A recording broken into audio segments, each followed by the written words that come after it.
ॐ पूर्णमदः पूर्णमिदं पूर्णात् पूर्णमुदच्यते पूर्णस्य पूर्णमादाय पूर्णमेवावशिष्यते ॐ शान्ति शान्ति शान्तिः असतो मा सद्गमय तमसो मा ज्योतिर्गमय मृत्योर्मा अमृतङ्गमय ॐ शान्ति शान्ति शान्तिः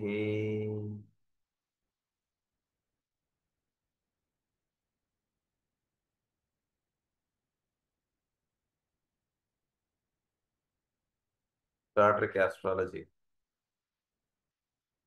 A treatise on సెవెన్ రేస్లో మూడో గ్రంథం ఇది. ఈ గ్రంథంలో మనం ఆఖరి చాప్టర్ చదువుకుంటున్నాం, the rays constellations and planets. అందులో మనం ఫస్ట్ లెసన్ స్టార్ట్ చేసుకున్నాం, the nature of the will. ఇందులో మనం ఏమని చదువుకుంటూ వచ్చామంటే, the secret of the will is also closely tied in with the recognition of the unconquerable nature of goodness and the inevitability of the ultimate triumph of good. This is not determination, it is not ripping up and stimulating desire so that it can be transmuted into will. సృష్టిలో మనకి will aspect అన్నటువంటిది ఒకటి పనిచేస్తాం చోట్ల. ఈ will aspect అన్నటువంటిది ఏం చేస్తుందంటే, it is closely tied and with the recognition of the unconquerable nature of goodness. సృష్టిలో మంచితనం అనండి, లేదా ఒక సద్భావము అనండి, లేదా ఒక సత్సంకల్పం అని అంటాం చూసారా, అదంతా కూడా విల్ ఆస్పెక్ట్ నుంచి దిగొచ్చేటండి. ఒక మంచి పని చేద్దాం అంటుండేది, ఒక అంటే ఏమీ ఆశించకుండా ఒక మంచి పని చేద్దాం అంటుండే భావం ఎవరికైనా కలుగుతుంది అంటే అకారణంగా అది విల్ ఆస్పెక్ట్ నుంచి దిగొచ్చినటువంటి భావం. అది అలా ఉంటుంది. అది చెప్తున్నారు ఇక్కడ. It is not an implacable, unshakable, immovable, focusing at all energies in the need to triumph. ఏమిటైంది అంటే వీడిని ట్రాన్స్మిట్ చేసేస్తుంది. విల్ ఆస్పెక్ట్ ఎప్పుడైతే వీడు విల్ ఆస్పెక్ట్లోకి మేలు కాంచుతాడో, వీడు ఉండేటువంటి విధానంలో చాలా మార్పు వచ్చేస్తుంది. ఒక కోరిక అంటుంది మానవుడిని ఎంతటి స్థితికైనా తీసుకెళ్ళిపోతుంది. కోరిక కన్నా విల్ ఆస్పెక్ట్ అంటున్నది చాలా పైన ఉన్నటువంటి స్థితి. కోరికే మానవుడిని ఎంతగానో మార్చేయగలిగితే, చోటులో వర్తించేటువంటి సంకల్పం అంటున్నది వాడిలో విచ్చుకొని వాడిలో పనిచేయించుతున్నప్పుడు వాడిలో వచ్చేటువంటి మార్పు ఎంత అంతా కాదు. ఈ మార్పు అంతా కూడా సద్భావం వైపు వాడిని తీసుకెళ్ళిపోతుంటుంది. ఇది అది జరిగేటువంటి కార్యక్రమం. Victory for the Elise did lie in the effort to produce this focusing with better effect than the enemy. Victory for the Elise did lie in the effort to produce the focusing with better effect than the enemy. అంటే చోట్లో వీడు అనేక రకాలైన విషయాల గురించి వీడు ప్రయత్నం చేయడం ఉంటుంటుంది. అదేదో కావాలని, ఇదేదో కావాలని, ఇలాంటివన్నీ కూడా వీటిలో జరుగుతుంటాయి. అనేక విషయాలు కోరుతుంటాడు మానవుడు. వాటిని లై in the effort to produce this focusing with better effect than the enemy. వీడిలో ఒక వస్తువు కోరడం, దాని గురించి వీడు ప్రయత్నం చేయడం, ఇంకొక వస్తువు కోరడం, దాని గురించి వీడు ప్రయత్నం చేయడం, ఇలా వీడిలో ఒక వస్తువు కోరి దాని గురించి వీడు పని చేయడంలో వీడు తెలియకుండా వీడు ఒక ఊర్ధ్వముఖంగా వీడు వెళుతున్నాడు. జీవుడు అనేకమైనటువంటి కోరుతుంటాడు, అనేకమైనటువంటి పొందడానికి వాడిలో ఒక ఫోకసింగ్ ఆఫ్ థింగ్స్ అంటుండే దానిలో వాడు తీసుకెళ్ళబడుతున్నాడు. అది జరుగుతుంది. The use of the will is not expressed by an iron fixation to stand steady and not yield to evil forces. Will aspect అంటున్నది ఎలా ఉంటుంది అంటే అలా నిలబడి అక్కడి నుంచి అది ఎలా వర్తింపబడటం అంటున్నది ఉండదు మనవుల్లో. ఎలా ఉంటుంది విల్ ఆస్పెక్ట్ అంటే? అదే విల్ ఆస్పెక్ట్ అంటే ఏం లేదని మనలో వచ్చేటువంటి ఆలోచనలు, మనకి ఆలోచనలు ఎక్కడి నుంచి అలా ఉంటుంది. దయచేసి అలా అర్థం చేసుకోకండి. చోట్ల సంకల్పం అంటుంటది ఎట్లా ఉంటుంది అంటే చీకట్లో ఉదయించుతున్నటువంటి సూర్యుడిగా ఉంటుంటుంది. అంటే అలా కూడా కాదు, ఇంకా కరెక్ట్గా చెప్పాలంటే చీకటి అంటే భావం కన్నా ఒక ఏమీ లేని తత్వంలో ఒక విశేషమైనటువంటి తత్వం దిగిరావడం. ఏమీ లేని తత్వం అంటే అప్పటిదాకా అక్కడ వర్తింపబడినటువంటి విషయముల్లోకి ఒక నూతన విషయం ఆవిర్భవింపబడటం అని అనుకోవడం ఎక్కువ కరెక్ట్. అంటే అక్కడ అప్పటిదా అది విల్ ఆస్పెక్ట్ నుంచి దిగి వచ్చినటువంటిది మెటీరియల్ ఆస్పెక్ట్లోకి వచ్చేటికి అది పరిపూర్ణత్వం పొందుతుంది. ఏదైతే సంకల్పబడిందో అది రూపొందింపబడటం అంటున్నది దాని యొక్క ప్రధానమైనటువంటి కార్యక్రమం. అది జరుగుతుంటుంది. అయితే ఇది జరగడంలో iron fixation to stand steady and not yield to evil forces. ఇది iron fixation to stand steady అంటున్నదిగా ఉండదు. అంటే ఏంటంటే విల్ ఆస్పెక్ట్ ఎప్పుడైతే వీటిలో విచ్చుకోవడం అంటుండే జరుగుతుంటుందో అది ఒక ఐరన్ స్టాండ్ లాగా, అంటే ఇది ఇలా వర్తింపడడం అంటున్నది ఉండదు. అంటే ఇలానే ఉండడం అంటున్నది ఉండదు. Determination, the focusing of energy, and the demonstration of an all-out effort towards victory were only the expression of the one-pointed desire for peace and for the ending of the trouble. So will aspect అన్నటువంటిది వీడిలో వర్తింపడేటువంటి విషయం ఎలా ఉంటుంది అంటే కనుక అంటే అక్కడ ప్రారంభమైనటువంటిది ఇక్కడికి దిగిరాబడటం అన్నటువంటిదిగా, అంటే ఒక డైరెక్ట్ లైన్ అన్నటువంటిది ఉండదు. కొంచెం జాగ్రత్తగా అవగాహన చేసుకోవాలి.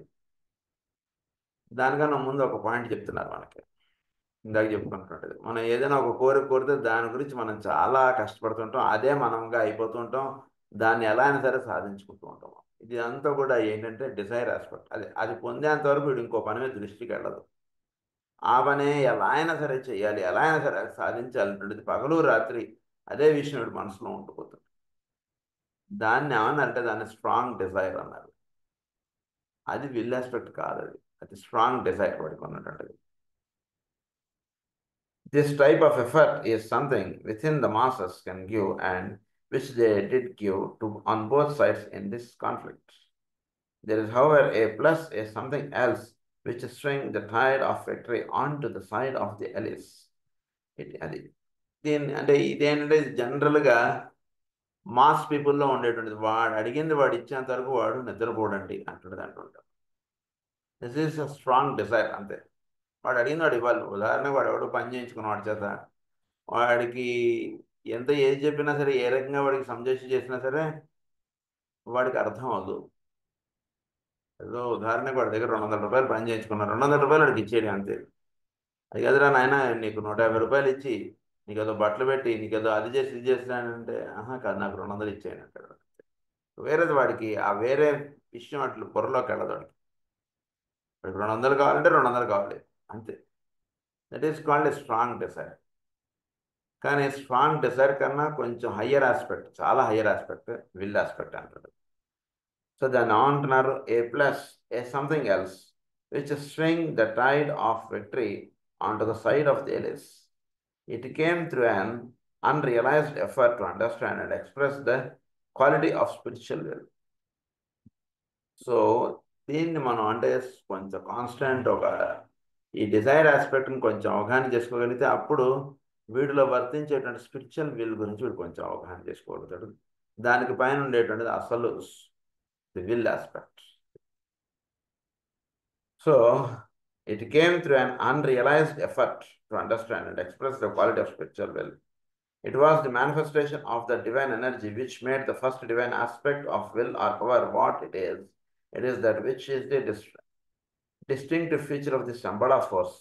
It is that peculiar and distinctive quality of divinity which is so different that even Christ himself was unable to express it with fertility, with facility and understanding. చోట్లో స్పిరిచువల్ విల్ అంటుండదు, అంటే ఇందాక స్ట్రాంగ్ డిజైర్ అంటుండేది ఎక్స్ప్లెయిన్ చేశారు కదా మనకి. Strong desire అంటుండేది వర్తిస్తోంది, దానివల్ల వాడు ఎలా అయినా సరే ఆ పని సాధించుకుంటున్నాడు, ఇది మనకు అర్థమైంది. దానికన్నా చోట్లో ఇంకొకటి స్పిరిచువల్ విల్ అంటుండదు ఒకటి పనిచేస్తుంది. ఈ స్పిరిచువల్ విల్ అంటుండేది ఏం చేస్తుంది అంటే వీడిలో చోట్లో అనంతమైనటువంటి శక్తి అంటుండేది ఎక్కడి నుంచి అయితే పుడుతోందో దానిని స్పిరిచువల్ విల్ అన్నట్టుగా అంటారు. ఈ విల్ ఆస్పెక్ట్ అంటున్నది దాని గురించి ఒక అవగాహన అవ్వడం అంటున్నది చాలా కష్టం. దాని గురించి అంటే జీవుల్ని ఈ చోట్ల వర్తించేటువంటిది విల్ ఆస్పెక్ట్ అంటున్నది ఏం చేస్తుందంటే జీవుల్ని ఆ ఎనర్జీస్లోకి మేల్కొల్పింపడం అంటున్నది జరుగుతోంది. అది జరుగుతుండడంలో ఏం నిర్ణయం పడుతుంది అంటే కనుక ఈ సంబళ అని ఏదైతే అన్నామో దాన్ని విల్ ఆస్పెక్ట్గా చెప్పారు. సో చోట్లో సంబళ ఫోర్స్ అని అన్నా విల్ ఆస్పెక్ట్ అన్న ఒకటే అర్థం. సో ఈ విల్ ఆస్పెక్ట్ అన్నటువంటిది దాని గురించి జీసస్ క్రైస్ట్ గారు ఆయన 2000 సంవత్సరాల క్రితం ఆయన దాన్ని దర్శించారు. సంబళ గురించి దర్శించినటువంటి వారు జీసస్ క్రైస్ట్. ఆయన వర్తించడంలో కూడా దాన్ని యొక్క పరిపూర్ణమైనటువంటి అవగాహన అంటున్నది ఇంకా పూర్తిగా పొందలేదు అంటుండగా చెప్పారు. అంటే ది విల్ ఆస్పెక్ట్ అంటే చాలా హైయెస్ట్ ఆస్పెక్ట్. మనకి కాస్మిక్ ఫైర్ బుక్లో మనకి కొంత విల్ ఆస్పెక్ట్ గురించి అక్కడ కొంత ఎక్స్ప్లెయిన్ చేశారు. మళ్ళీ ఈ గ్రంథంలో మనం చెప్తున్నారు. అంటే అసలు ఇదంతా కూడా పుట్టడానికి, ఇదంతా కూడా వర్తింపబడడానికి ఒక భావము, సృష్టి ఆవిర్భవింపబడడం కూడా కాదు, ఇదంతా ఏర్పడడానికి ఒక భావం వెనకాతల ఉంటుంది. అసలు ముందు సృష్టి ఏర్పడడానికి వెనకాతల భావం వెనకాతల సంకల్పం. సో అక్కడ ఉంటుంది అనమాట విల్ ఆస్పెక్ట్ అంటారు. అది దర్శింపడాలి అంటే చాలా సాధన చేయాలి. సో ఈ రోజు లెసన్ అంతా కూడా ఈ విల్ ఆస్పెక్ట్ గురించి మనకు చెప్తుంటారు. Christ himself was unable to express it with facility and understanding. Hence, we have the episode in Gethsemane. It is not easy for me to express its significance in words.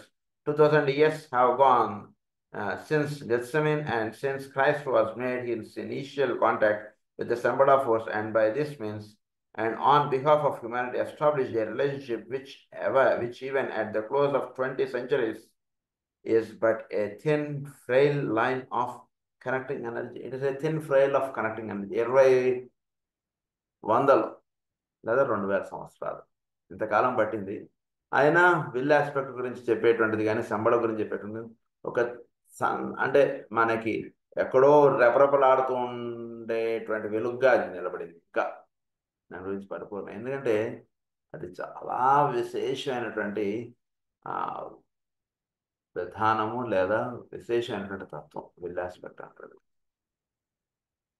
This Sambhala force is nevertheless available for right usage, but the power to express it lies in its understanding, as far as may be possible at this midway point in human evolution and its purpose. The Sambhala force is available for right usage. So ఇది right యూసేజ్కి మనం ఉదాహరణకు ఒక 10 క్లాసుల క్రితం ఎక్కడో మనం చెప్పుకున్నాం. సంబళ force అన్నటువంటిదే కారణంగా యుద్ధాలు ఇవన్నీ కూడా జరిగాయండి అన్న విషయం కూడా మనం చెప్పుకున్నాం. కానీ సంబళ ఫోర్స్ అన్నటువంటిది ఒక రైట్ యూసేజ్కి తీసుకెళ్లేటువంటి విషయం ఇదంతా కూడా. అంటే దాన్ని ఒక సంబళ ఫోర్స్ అంటే ద విల్ ఆస్పెక్ట్ అన్నటువంటిది ఒక రాంగ్ యూసేజ్ చేసినప్పుడు అవన్నీ అలా జరిగాయి. రైట్ యూసేజ్కే ప్రధానంగా సంబళ ఫోర్స్ అన్నటువంటిది మనకి అందివ్వబడుతూ ఉంటుంది చోట్ల నుంచి. టు ఎక్స్ప్రెస్ ఇట్ లైస్ అంటే ఒక దుష్ట సంకల్పములు అని కూడా అంటుంటాం. దుష్ట సంకల్పం వేరు, సత్సంకల్పం వేరు. ఈ రెండింటికి చాలా తేడా ఉంది. ఈ రెండు ఒకే స్థితిలో నుంచి దిగొచ్చినటువంటిదిగా భావించకండి. దాని గురించి ఒక ఎక్స్ప్లెనేషన్ ఈరోజు క్లాస్లో మనకు వస్తుంది. It lies in its understanding and its group use. అది it is a unifying synthetic force but can be used as a regimenting standardizing force. ఇది ఒక ఫోర్స్ అంటున్నది సంబడ నుంచి అలా వస్తుంటుంది. సూర్యుడి నుంచి కిరణాలు ఎలా అయితే వస్తుంటాయో జీవులకి సంబళ నుంచి అలా ఫోర్స్ అనేటువంటిది దిగి వస్తుంటుంది. బాగా గుర్తుపెట్టుకోండి, చైత్ర పూర్ణిమ నాడు సంబళ నుంచి ఒక ఫోర్స్ అనేటువంటిది దిగి వస్తూ ఉంటుంది. అది వైశాఖ పూర్ణిమకి చేరేటప్పటికి అది ఈ సంబళ ఫోర్స్ అన్నటువంటిది ఎక్స్ప్రెషన్లోకి వస్తుంది. అది పరమ గురువులకు అందేవబడ్డం అంటుంది జరుగుతుంది. ఫస్ట్ చైత్రంలో దాని యొక్క సంకల్పం అంటున్నది అక్కడ ఇది దర్శనం పడుతుంది, అక్కడ ఉంటుంది సంబళలో చైత్ర పూర్ణిమ నాడు. అక్కడి నుంచి వైశాఖ పూర్ణం చేరేప్పటికి ఆ సంబళ ఫోర్స్ అన్నటువంటిది మొత్తం ఈ గురువులు వీళ్ళందరికీ కూడా ఈ సంవత్సరం ఏ విధంగా సృష్టిలో మనం ఆధ్యాత్మికత వైపు జీవుల్ని నడపాలి అనేటువంటి దాని కార్యక్రమంగా వాళ్ళందరికీ కూడా ఆ సిలబస్ అనండి లేదా ఆ ప్రోగ్రామ్ అనేటువంటిది వాళ్ళందరికీ కూడా అందేవాడు. ఇది అందివ్వబడడానికి ముందు ఇది ఎక్కడ ఉంటుందంటే చైత్ర పూర్ణిమ నాడు. చైత్ర పూర్ణిమలో ఈ రహస్యం అంతా కూడా సంకల్పముగా అది ఉద్భవిస్తుంది సంబళ్ళలో. అది ఒకటి గుర్తుపెట్టుకున్న పాయింట్. సో సంబళ్ళలో జరిగేటువంటి కార్యక్రమం ఇంకొకటి ఏంటంటే it is the unifying synthetic force.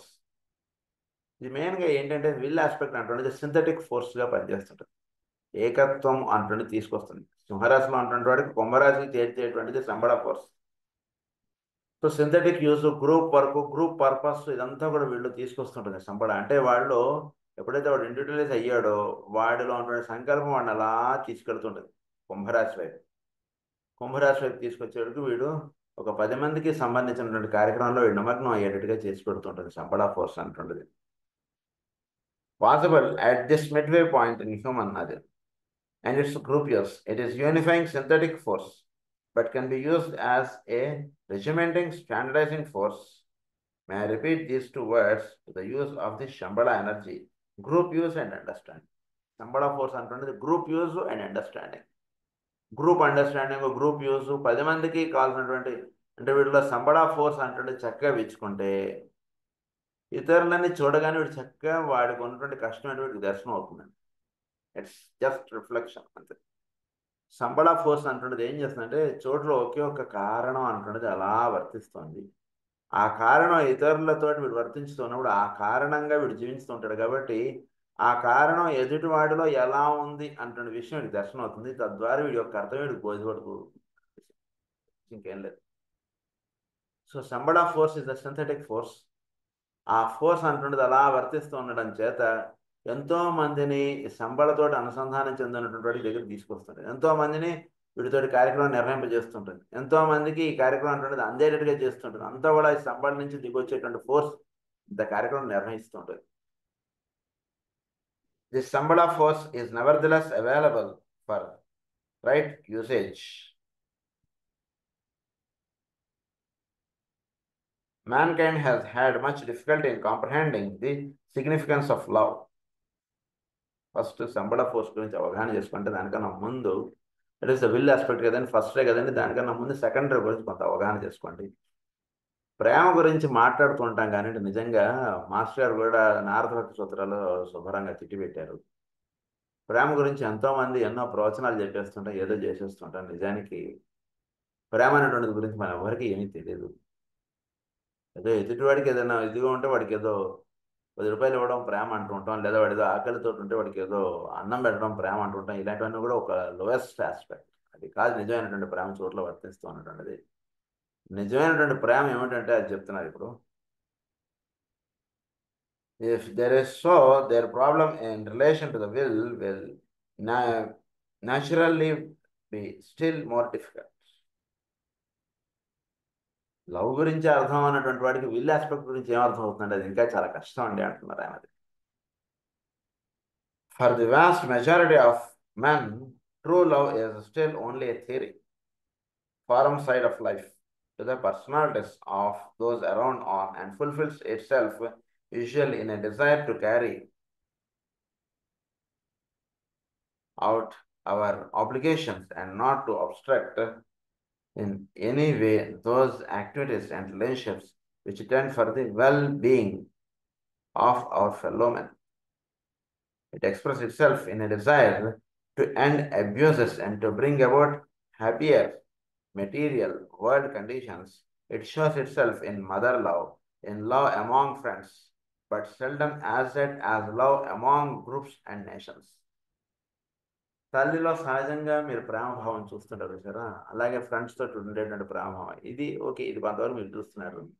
కానీ నేషన్స్కి మధ్యలో ప్రేమభావం ఏమైనా వర్తిస్తుంది, అది ఏమన్నా చూస్తున్నాం మనం? నిజానికి అది వర్తించాలి. కనుక love aspect among groups and nations, it is the theme of the Christian teaching just as well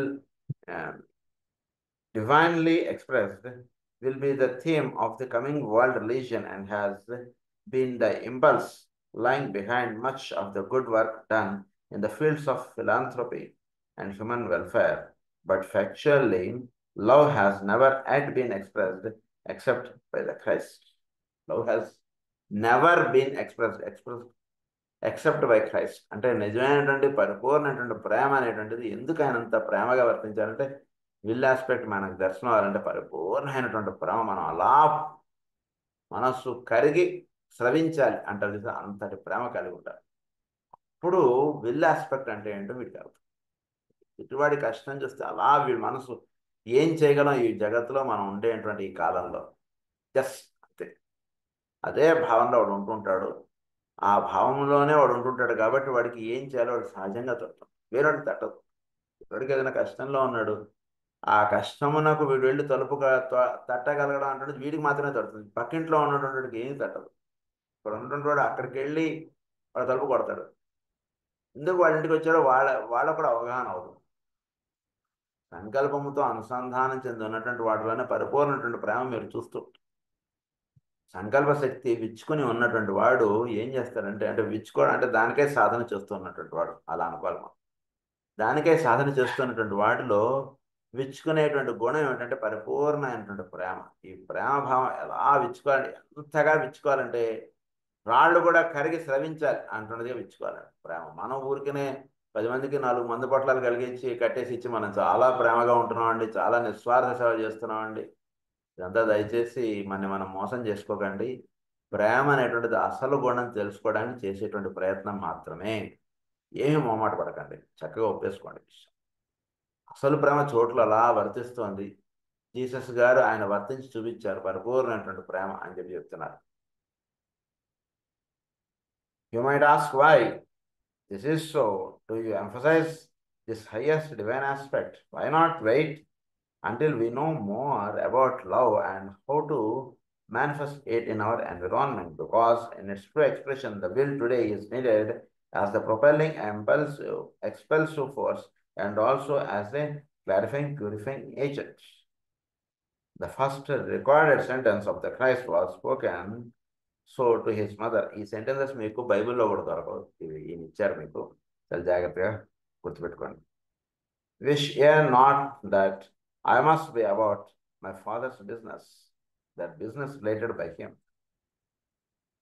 wish a not that I must be about my father's business. ఏనా ఈ భూమి మీదకి దిగి వచ్చింది ఎందుకంటే నాకు ఫాదర్ యొక్క బిజినెస్ భూమి మీద చేయడానికి, అంతకుమించి ఇంకేం పని లేదు నాకు ఈ భూమి మీద. తండ్రి ఏ కార్యక్రమం అయితే భూమి మీద ఏర్పాటు చేశారో ఆ కార్యక్రమం చేయడానికే ఈ భూమి మీద నేను వర్తించడం, అంత మించిన పని ఏముంది నాకు అని జీసస్ గారు the first initiation or first sentence spoke with his mother. ఇది ఈయన ఇచ్చినటువంటి sentence.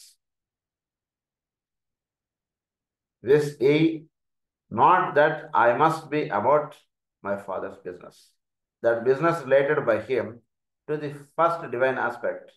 The monad or father aspect was the fulfillment of purpose. Monad aspect అంటే ఏమిటి? చోట్లో సంకల్పం అనేటువంటిది జీవుడికి తెలియబడటానికి పరమాత్మ జీవుడిగా దిగి వచ్చినటువంటి కార్యక్రమాన్ని మొనాడ్ అన్నారు. ఆయన యొక్క సంకల్పం వీడికి అవగాహన అవ్వాలి కదా, ఆయన అక్కడ ఎక్కడో ఉండి వీడికి ఎక్కడో ఉన్నాడు అనుకోండి, ఏమని తెలుస్తుంది? అది నుంచి ప్రతి వాళ్ళలో ఆయన మొనాడ్గా దిగి వచ్చాడు. కానీ వీడు సాధన వీడు ఎప్పుడైతే మొనాడ్గా వీడు వెళ్ళగలుగుతాడో అప్పుడు ఆయన ఒక సంకల్పం అంటున్నది వీడికి దర్శనం అవుతుంది. అది తెలిసి ఆయన జీసస్ గారు ఇచ్చినటువంటి first sentence to his mother. Father aspect was his second abstract. Monad or father aspect was the fulfillment of purpose and the carrying out of the intention of the will and the purpose of God. Purpose of God అంటున్నది వీడికి తెలుపబడేటువంటి కార్యక్రమం ఉంది మొనాడ్ని. మొనాడ్కి వెళ్ళినప్పుడు purpose of God ఏంటనుకుని తెలుపబడదు. అది His second utterance came at the time of the baptism in Jordan, where he said to John the Baptist, "Suffer it to be so now, for thus it becomes as to fulfill all righteousness." Suffer it to be so now. ఉన్నది ఉన్నట్లుగా చక్కగా దాన్ని స్వీకరించడం చేత ఏమవుతుందంటే for thus it becomes and to fulfil all righteous. For thus it becomes us to fulfil all righteous. ఉన్నది ఉన్నట్లుగా స్వీకరించగలగడం చేయడం చేత ఏమవుతుందంటే నువ్వు ఎలా పర్ఫెక్ట్గా వర్తించాలో మనకు తెలుస్తుందంటే ఉన్నదానికి మనం రియాక్ట్ అయిపోతుంటాం. దయచేసి రియాక్ట్ అయిపోతాం. ఉన్నది ఉన్నట్లుగా మీరు అనుభవించడానికి తీసుకున్నది అంటే ఏంటి? దాని టేస్ట్ని దాన్ని డైరెక్ట్గా ఎంజాయ్ చేయండి. దానిలో ఇంకేదో కలుపుకొని ఇంకేదో చేసుకుని దాన్ని అలా చేసేసుకోకండి లైఫ్ ఎప్పుడు కూడా. అది second sentence. Here is the second initiation which symbolises the conquest of desire. He passes on into the realm of fulfillment and the completion of planned righteous activity. He passes on to the realm of fulfillment. దేనికైతే ఈయన పుట్టారో అది fulfil అవ్వడం ఎప్పుడు జరుగుతుందంటే ఉన్నది ఉన్నట్లుగా వీడు స్వీకరించి, అంటే కర్తవ్య స్వరూపముగా మన ముందుకు వస్తుంటుంది. వచ్చినటువంటి కర్తవ్యాన్ని వీడు దానికి ట్యాక్స్ పెట్టకూడదు, అంటే వీడి యొక్క భావం దానికి రుద్దేయకూడదు, వీడికి అనిపించింది అక్కడ రాసేయకూడదు. ఏం చేయాలంటే వచ్చినటువంటి కర్తవ్యాన్ని చక్కగా అది ఏ స్థితి నుంచి దిగొచ్చింది, ఏ విషయానికే దిగొచ్చిందో దాన్ని దర్శించాలి. For what purpose it is అన్నటువంటి వీడు చక్కగా తెలుసుకున్నప్పుడు ఆ కర్తవ్యంతో వీడు అనుసంధానం చెందడం అంటే జరుగుతుంది. తద్వారా వీడు చోటులో వర్తించేటువంటి వీల్ ఆస్పెక్ట్ దగ్గరికి వీడు వెళ్ళగలుగుతాడు. అంటే ది రైట్ ఆస్పెక్ట్గా వీడు జీవించడం అటువంటి చేస్తుండడం చేత వీడిలో ప్రేమభావం అటువంటి చక్కగా వించుకోవడానికి కారణంగా నిలుస్తుంది. ది రైట్ ఆస్పెక్ట్ పర్ఫెక్ట్గా వీడు వర్తించాలి. ఈ కష్టం వచ్చింది దీనికి, దాని గురించి మాట్లాడకండి దయచేసి. దాన్ని చేయడం కావాలి, అక్కడ వర్తించేటువంటి విధానం కావాలి అక్కడ మెయిన్గా. ఎందుకంటే వెనక దాని గురించి మాట్లాడటం అన్నా దాని గురించి ఒక్కొక్కడు ఒక్కొక్క రకంగా మాట్లాడతాడు. ఏర్పడినటువంటి పరిస్థితి గురించి ఒక్కొక్క రకంగా మాట్లాడేటికి ఏమైపోతుంది, అక్కడ ఉన్నటువంటి భావాన్ని వీడు చక్కగా స్వీకరించలేడు. అది ఇక్కడ జరిగేటువంటి చాలా ఇబ్బంది. ఉన్నటువంటి భావాన్ని వీడు చక్కగా స్వీకరించాలంటే దాని గురించి మాట్లాడడం కన్నా అది ఎక్కడి నుంచి అయితే దిగి వచ్చిందో లేదా ఆ పరిస్థితి ఏమిటి అంటే చక్కగా తెలుసుకోగలిగితే చక్కగా వీడు ఒక కర్తవ్యాన్ని చక్కగా వీడు దర్శించినాడు అవుతాడు. కర్తవ్యం ఎప్పుడైతే వీడి దర్శనానికి నిలుస్తుందో అప్పుడు వీడు వర్తించేటువంటి విధానం విశేషంగా ఉంటుంది. ఇది ఒకటి బాగా గుర్తుపెట్టుకున్నది. అది ఈయన చెప్పినటువంటి రైటియస్ యాక్టివిటీ అన్నదాన్ని of the completion of planned righteous activity fulfilment for his own personal desire, necessarily of the very highest order on account of his high point in evolution. He stimulates the divine will. తద్వారా వీడు ఎప్పుడైతే righteous యాక్టివిటీలోకి వీడు ఎప్పుడైతే వెళ్తాడో divine will చక్కగా దానిలో వీడు ఈ stimulation అంటే ఒక రేఖ డివైన్ విల్ నుంచి వీడి పడుతుంటుంది. వీడికి అందివ్వబడినటువంటి కర్తవ్యాన్ని వీడు ఎప్పుడైతే వీడు చేస్తుంటాడో, ఒక కర్తవ్యం చేశాడు, ఒక రేఖ వీడి పడింది, ఇంకొక రే వీడికి పడింది, ఇంకొక రే వీడికి పడుతుంది. అలా పరిపూర్ణంగా 360 degrees ఆఫ్ ద విల్ ఆస్పెక్ట్లోకి వీడు మేలు కనిపిస్తాడు. ఒక్కొక్క లైఫ్ ఒక్కొక్క రేగా అవుతుంటుంది ఒక్కొక్కసారి. అలా కూడా వర్తిస్తుంది. ఎందుకంటే ఒక కర్తవ్యం అంటున్నది ఒక లైఫ్లో ఒకటి ఇవ్వబడుతుంది. ఆ ఇవ్వబడినటువంటి కర్తవ్యం వీడు చక్కగా మనస్ఫూర్తిగా కర్తవ్యంలో నిమగ్నమే వీడు చేసినటువంటి పని వేరుగా ఉంటుంది. ఇటువంటి పని నాకు పడిందే అన్నటువంటి భావంతో చేసినటువంటి వాడికి విల్ ఆస్పెక్ట్ మేలు కాన్సెప్ట్ బాగా తెలుసుకోండి. కర్తవ్య ఆచరణ అందరం చేస్తుంటాం. కర్తవ్య ఆచరణలో వీడు యొక్క విధానం ఏమంటుంటుంది, ఆ పని జరగేటప్పటికి ఆ పని అయిపోయేటికి ఎందుకు ఆ పని వీడికి ఇవ్వబడిందో ఆ సంకల్పంలోకి వీడికి ఒక రేఖ అంటుంది, ఒక ఇది వీడి మీద పడుతుంది. అది పడేటటువంటి దానికి వీడు సంసిద్ధుడై చక్కగా దానికి ఇదే వీడు నిలబడాలి. He's ready to have that blessing అంటున్న దానికి వీడు నిలబడాలన్నమాట. అది ఇక్కడ ఇవ్వబడిన విషయం.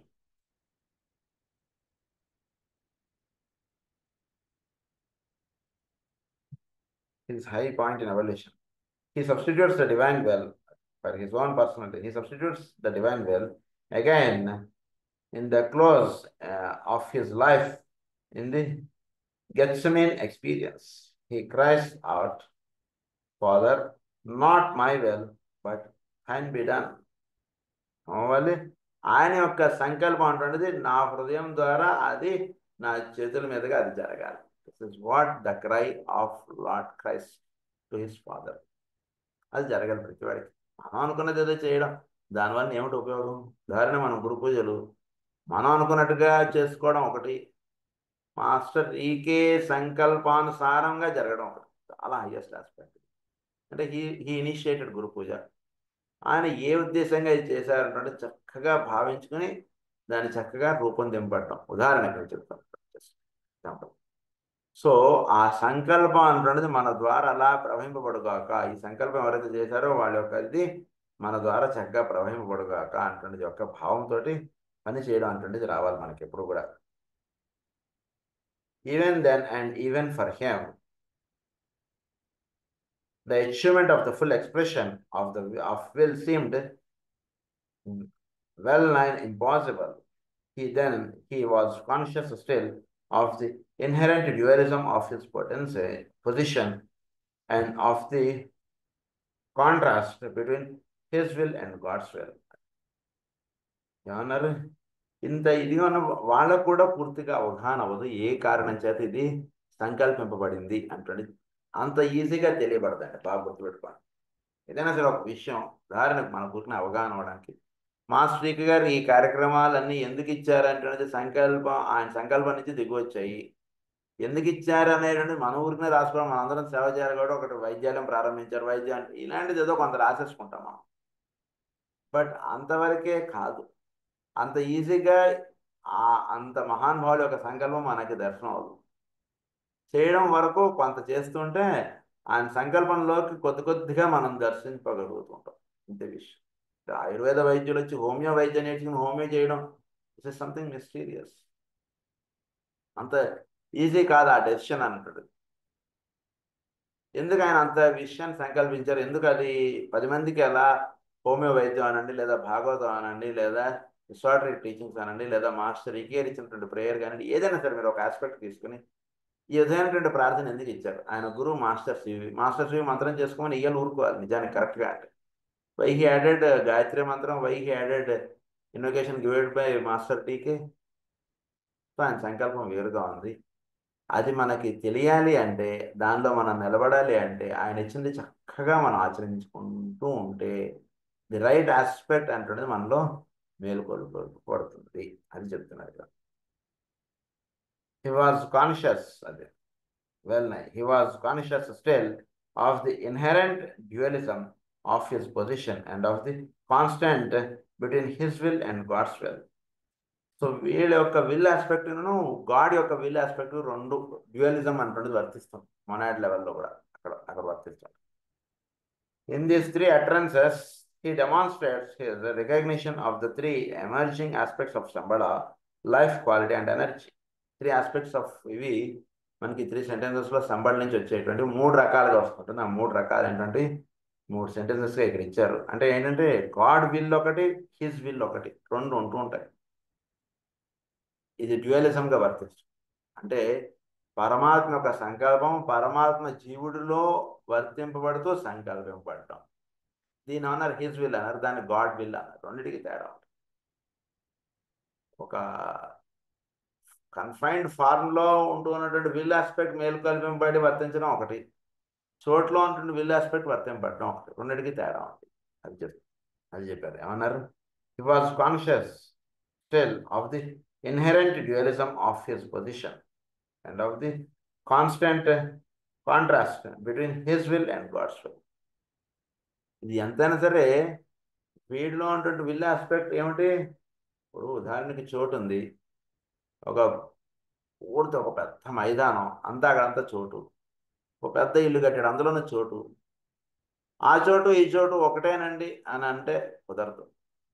అక్కడ ఏమీ గోడలు లేవు, ఏమీ లేవు. అది కాదు సార్, ఇది కూడా చాలా పెద్ద ఇల్లు, కిటికీలు తలుపులు ఇదంతా బాగా పెట్టామండి. మేము కూడా చుట్టూతో సుమారు 5 ఎకరాల భూమిలో ఎక్కడ కూడా ఇంకో ఇల్లు కూడా మీకు కనబడదు. ఎంతైనా దీనికి దానికి తేడా ఉంటుంది సార్ అని చెప్తాడు.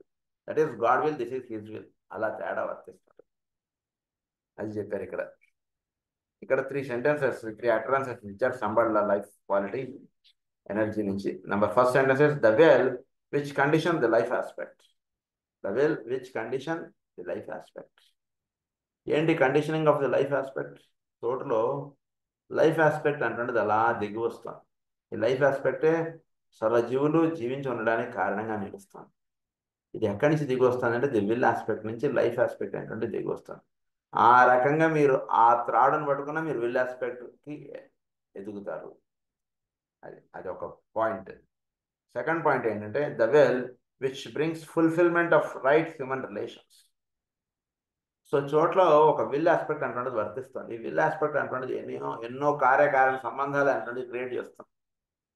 ఒక రైట్ హ్యూమన్ రిలేషన్స్ అంటున్నది ఎస్టాబ్లిష్ చేయడంలో ఇదంతా కూడా భాగంగా నిలుస్తుంది. పరమాత్మ యొక్క సంకల్పములో ఈ చిన్న చిన్న సంకల్పాలన్నీ కూడా భాగంగా అవుతున్నాయి. ఒక దేశం వాడు ఇంకొక దేశం వాడితోటి ద్వేషంతో వాడిని తలుస్తూ ఉంటాడు. నెమ్మదిగా వాడు కలిసి వాడు యుద్ధం చేసుకుని వాడు కలిసి ఇలా ఎప్పటికో వాడు కలిసి జీవించడం అంటున్నది వర్తిస్తుంది. ఒకనొక రోజు వీళ్ళిద్దరూ కలవాలంటే అది ఎలా అయినా ప్రారంభింపబడవచ్చు. ఒక ద్వేషంగా స్టార్ట్ అవ్వచ్చు, ఒకరి మీద ఒకరు బాంబు వేసుకున్నట్టుగా స్టార్ట్ అవ్వచ్చు, ఎలా అయినా స్టార్ట్ అవ్వచ్చు. నెమ్మదిగా ఇది ఎలా స్టార్ట్ అయ్యి నెమ్మదిగా రైట్ హ్యూమన్ రిలేషన్ అంటున్నది ఎస్టాబ్లిష్ అయ్యేటట్టుగా చేస్తుంటారు సంబడ.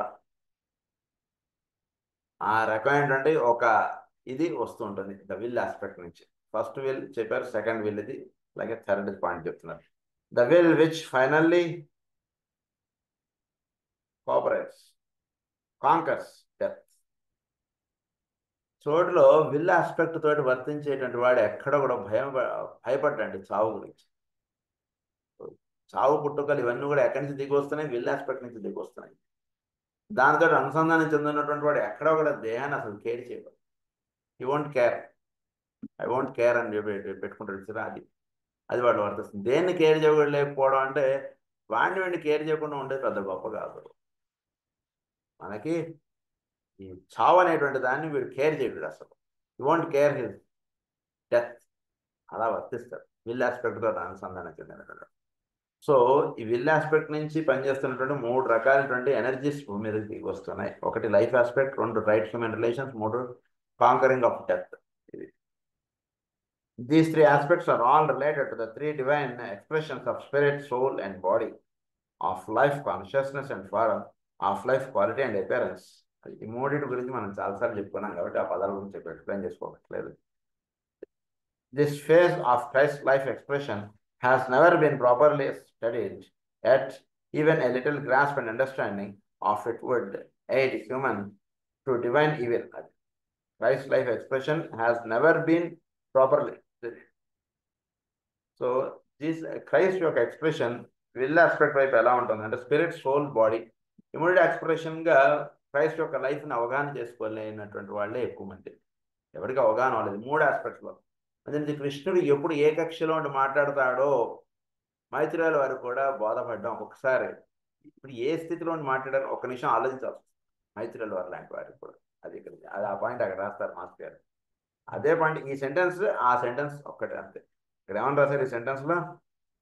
The phase of Christ life expression has never been properly studied. Christ యొక్క లైఫ్ ఎక్స్ప్రెషన్, కృష్ణుడు అనగా ఏమిటి? Life expression has never been properly studied. ఉద్ధవుడిని అడిగితే ఒక రకమైన డెఫినేషన్ ఇస్తారు, విదురుడిని అడిగితే ఒక రకమైన డెఫినేషన్ ఇస్తారు, వ్యాసుడు ఒక రకమైన డెఫినేషన్ ఇస్తారు, ఇంకొక రకమైన డెఫినేషన్ ఇస్తారు. కృష్ణుడు అంటే యాజ్ కృష్ణ అండర్స్టాండ్ అవ్వడం చాలా కష్టం. బాగా పెట్టుకోండి. వేదవ్యాసులు లాంటి వారు కూడా రాశారు కాదని కదా, వాళ్ళు ఎవరు తక్కువ అని కాదు అర్థం. విల్ ఆస్పెక్ట్ నుంచి దిగి వచ్చినటువంటి విషయం, ఆ స్థితి నుంచి దిగి వచ్చినట్టు వేరేవాడికి దర్శనం అవడం అనేటువంటి చాలా కష్టం. అక్కడి నుంచి లోవర్ లెవెల్ మొనాడ్ ఇంకా కిందకి దిగి వచ్చినప్పుడు అప్పుడు అదే ఇది అని చెప్పి ఇలా రాసుకుంటాం. అది తేడా ఉంటుంది. Has never been properly studied, yet even a little grasp and understanding of it would aid humanity to divine evil. To drive evil, individual, group and planetary, back to the place from whence it came. and would aid in the release of humanity from the terror which is today stalking abroad, defying God and man. So ఎప్పుడైతే ఈ divine will అంటున్నది వర్తించడం అంటున్నది ఎప్పుడైతే ఇది జరుగుతుంటుందో, అది తెలుసుకోవడానికి ప్రయత్నం ఎప్పుడైతే జరుగుతుంటుందో, అప్పుడు వీడిలో ఉండేటువంటి ఉండకూడనటువంటి వాటి నుంచి వీడు దర్శింపడవలసినటువంటి విషయాన్ని వీడు వెళ్ళగలుగుతాడు. గురించి ఎవడైనా సరే అనేక భావాలతోటి, చెడు భావాలతోటి వాడు అలా ఉంటున్నాడు. నో దుష్ట భావములు వాడి మనసులో అలా నిండిపోయి ఉన్నాయనుకోండి. వాడితోటి నువ్వు ట్యాబ్లెట్ వేసేసి నేను పడుకోబెడతాను అంటుండే మాట్లాడకండి, అలా చేయకండి.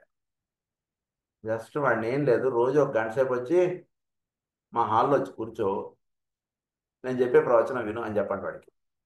జస్ట్ లేదా అంతే. నిన్ను ఇది ఫాలో అవ్వమని కూడా నేను చెప్పనని చెప్పండి. మీకు ధైర్యం ఉంటే జస్ట్ లిజన్ అని చెప్పి భాగవతం వాడికి చదివి వినిపించాను అంతే. మీ యొక్క భాగవతం అయిపోయేవాడికి వాడిలో మార్పు అనేటువంటిది వచ్చేస్తుంది. అందులో ఉన్నటువంటి విషయం అంటే విల్ ఆస్పెక్ట్ తోటి ఎప్పుడైతే వీడు ఇదవుతాడో వాడిలో ఈ ఈవిల్ ఆస్పెక్ట్స్ అన్నీ కూడా వాటిలో అలా తొలగిపోతాయి. అది ఇక్కడ రహస్యం. అంటే వాడిలో ఉండేటువంటి విల్ ఆస్పెక్ట్ తోటి లేదా చోటులో ఉండేటువంటి విల్ ఆస్పెక్ట్ తోటి వీడు అనుసంధానం చెందేట్టుగా మీరు చేస్తారు అంతే, అందులో మించి ఇంకేం లేదు.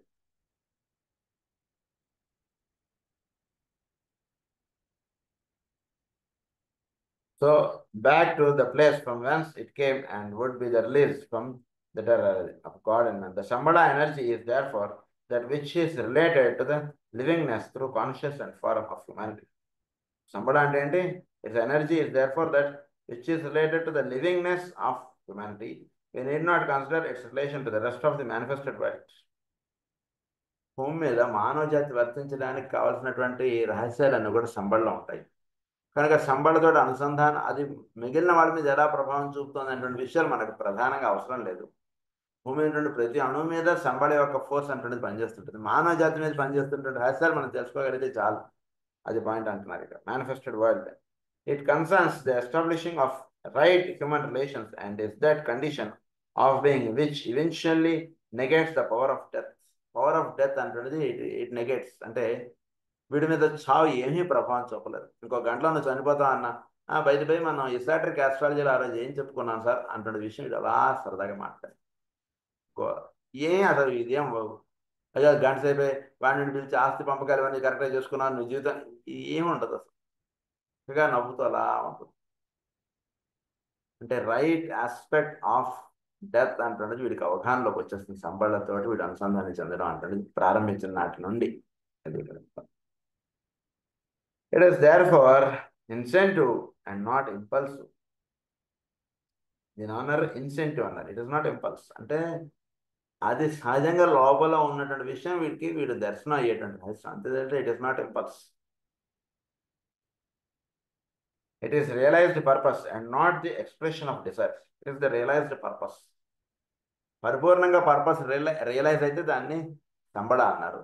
అదో తెలుసుకుందాం కోరికగా మీరు సంబడ అని పేరు చూడగానే సినిమాకి పరిగెట్టడం సంబడ అని ఇలా వర్తించితే అది కాదు సంబడ అంటే. అది చెప్తాను. Of desire. Desire works from and through the material form of words. Desire అంటున్నది కింద నుంచి పైకి వర్తించేటువంటిది. సంబడ అంటున్నది పైనుంచి కిందకి దిగి వచ్చేటువంటి ఎనర్జీ. సంబడ డిజైర్ అంటున్నది అదేదో పొందాలిట, అందుగురించి వీడి ఇంద్రియాలు వీడి మనస్సు అన్నీ కూడా దాన్ని పెట్టి అది ఎట్లయినా పొందేటట్టు చేసుకుంటుంటాడు. సంబడ అంటున్నది అది హెవెన్ నుంచి అది దిగొచ్చే పైనుంచి దిగొచ్చేటువంటిది. సంకల్పం అంటున్నది ఊర్ధం నుంచి అధస్సు దిగొచ్చేటువంటి విషయం. రిటర్న్ టు ఎర్త్ అంటున్నది అది అలా దిగొచ్చేటువంటి విషయం.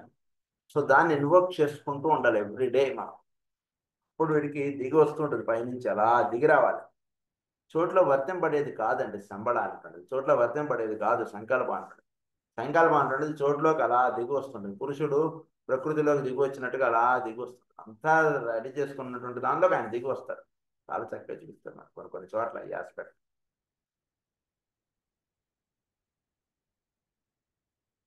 The divine purpose. The one is invocative and the other is the evocative. Desire, when masked and focused, can invoke will when evoked, hence desire, and becomes an immanent propulsive driving force, establishing, clarifying, and among other things, finally destroying. చాలా అద్భుతమైనటువంటి point ఇది. So డిజైర్కి నన్ను సంకల్పానికి రెండింటి తేడా చెప్తున్నారు. Desire అంటున్నది desire when mass and focused can invoke will. వీడు చక్కగా డిజైర్ అంటున్న దాన్ని ఒక విషయం వైపు అలా ఇది చేస్తే కెన్ ఇన్వోక్ విల్. ఇది విల్ని ఇన్వోక్ చేయగలుగుతుంది. అంటే విల్ ఆస్పెక్ట్ అంటున్నది అక్కడ రపింపబడుతుంటుంది. Will when evoked and desire. ఎప్పుడైతే విల్ ఆస్పెక్ట్ అంటున్నది అక్కడ వర్తించడం అంటున్నది స్టార్ట్ అవుతుందో, అంటే వీడి యొక్క కోరిక అంటుండే చాలా బలోపేతం చేస్తే అక్కడికి సంకల్పం అంటుండే దిగి వస్తుంది. సంకల్పం అంటుండే దిగి వచ్చిన తర్వాత కోరికకి ఇంకా స్థానం ఉండదు. సంకల్పమే కోరికగా తెలియపబడుతుంటుంది. అది ఇక్కడ రహస్యం. And focus can invoke will అది అన్నారు. Desire when massed and will when evoked and desire and becomes an imminent propulsive driving force, stabilizing, clarifying, and among other things, finally destroying. ఇంకా మిగిలినవన్నీ కూడా అలా పక్కకు తోసేస్తుంది. ఈ విల్ ఆస్పెక్ట్ ఒక్కటే వాడిని ఎప్పుడు పగలు రాత్రి అదే భావంలో వాడిని నిలిపేటట్టు చేస్తుంటుంది. దీని గురించి ఇంకొన్ని రహస్యాలు మనం నెక్స్ట్ క్లాస్లో చదువుకున్నాం. స్వస్తి ప్రజాభ్య పరిపాలయంతాం న్యాయేన మార్గేణ మహీం మహీషా గో బ్రాహ్మణేభ్య శుభమస్తు నిత్యం. లోకా సమస్తా సుఖినో భవంతు. లోకా సమస్తా సుఖినో భవంతు. లోకా సమస్తా సుఖినో భవంతు. ఓం శాంతి.